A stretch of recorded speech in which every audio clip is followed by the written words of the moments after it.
Hai Shalom semuanya, perkenalkan nama aku Kenzi, aku umur 17 tahun, aku kelas 12 dan aku dari Junior Church Tapka Batam. Di kesempatan kali ini aku mau cerita sedikit tentang perjalanan pemulihan gambar diriku. Singkat cerita, aku dulu dibully ketika aku masih SMP. Dikatain kurus, pembawa sial, jelek, dan lain-lain. Saat itu aku pikir identitas aku adalah apa yang orang lain bilang. Secara tidak sadar, aku akhirnya jadi people pleaser. Orang mau A, aku jadi A. Orang mau B, aku jadi B. Supaya apa? Supaya aku merasa diterima dan aku fit in ke anak-anak yang lainnya. Bahkan karena dikatain kurus, aku sampai bela-belain minum pil. Sampai suatu saat, akhirnya aku burn out dan aku capek hidup menurut ekspektasi orang lain. Aku ngerasa kosong, aku bahkan mempertanyakan identitas diriku sendiri. Aku merasa aku nggak bisa apa-apa. Aku nggak punya potensi dan punya banyak banget kekurangan.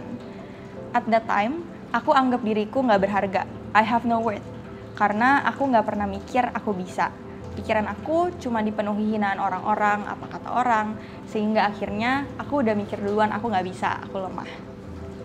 Tapi puji Tuhan, waktu itu Tuhan kasih aku komunitas di gereja yang baik banget, yang nunjukin kasih yang unconditional, yang tetap negur aku kalau aku salah, tapi mereka tetap menerima aku despite semua kekurangan aku dan kesalahan yang udah aku buat. Setelah mendapatkan pengalaman yang luar biasa bersama dengan Tuhan Yesus, aku merasa ada sebuah panggilan yang semakin kuat untuk melayani di gereja.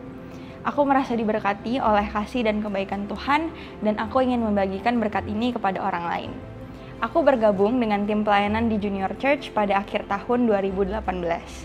Setelah itu, aku juga mulai terlibat dalam berbagai kegiatan di gereja, seperti menjadi dancer di ibadah raya dan menjadi ketua FC atau guardian di Junior Church.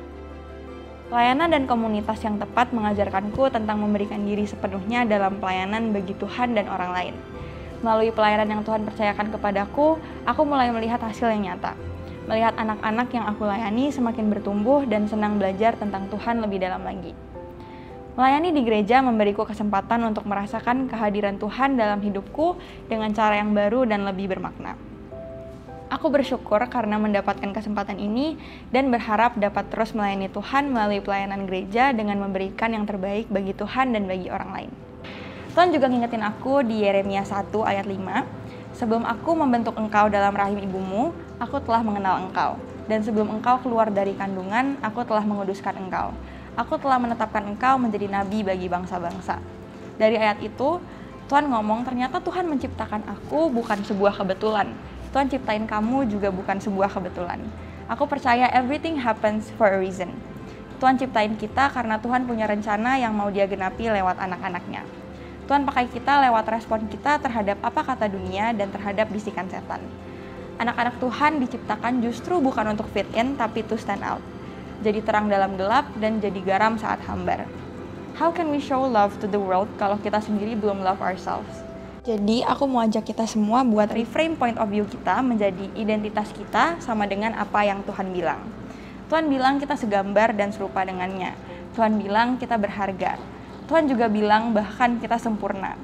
So see yourself as God sees you. Jangan sampai gambar diri yang rusak ikut merusak rencana Tuhan yang seharusnya tergenapi dalam hidup kita. Sekian sharing dari aku, terima kasih dan Tuhan Yesus memberkati.